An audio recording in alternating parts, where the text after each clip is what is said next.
Hi, and welcome to our internal control video series. Today we'll be discussing the fraud triangle. So what is fraud? Fraud is any intentional act to deceptively or unfairly take another's property or money.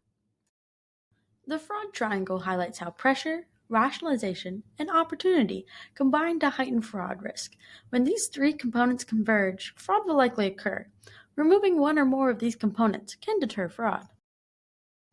We often attribute fraudulent activity to individuals who are simply dishonest. However, over long careers, everyone will face incentives or pressures to do things they would normally not do with the right conditions. Even historically, honest people will make poor decisions.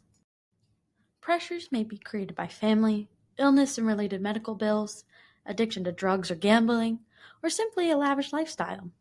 Don't fall into the trap of thinking that simply hiring honest people is enough. It isn't. While employees may face pressures to act poorly, if they rationalize why it is acceptable to act upon them, the pressures are enhanced.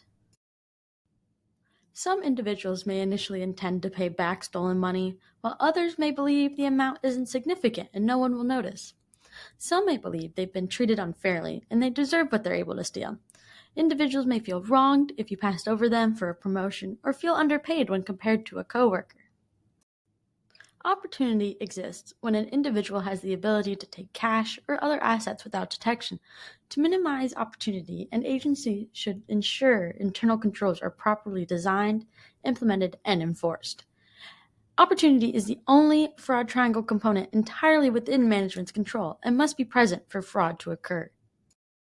Imagine a justice court clerk is responsible for receiving court fine payments from defendants and has done so for many years without any known problems.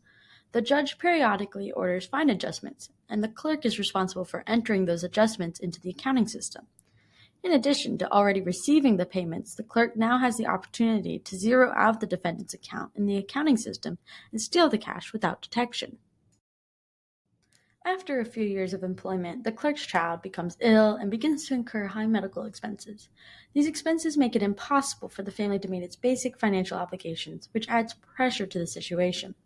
The clerk eventually decides to borrow the money and rationalizes the decision with an intention to pay the money back in the future. As a result of opportunity, pressure, and rationalization, the clerk has made the poor decision to steal. Remember, management can limit opportunity, the most important fraud triangle component. Too often people we least expect commit fraud. Your agency may have honest people, but to effectively protect employees from a momentary lapse of judgment, sufficient oversight is a must. Remember, just as safety equipment is necessary to keep construction workers safe, an agency must design, implement, and enforce internal controls to keep honest employees safe. Thanks for watching. If you have any questions or want to learn more about this topic, reach out to us at stateagencyadvisory@sboa.in.gov.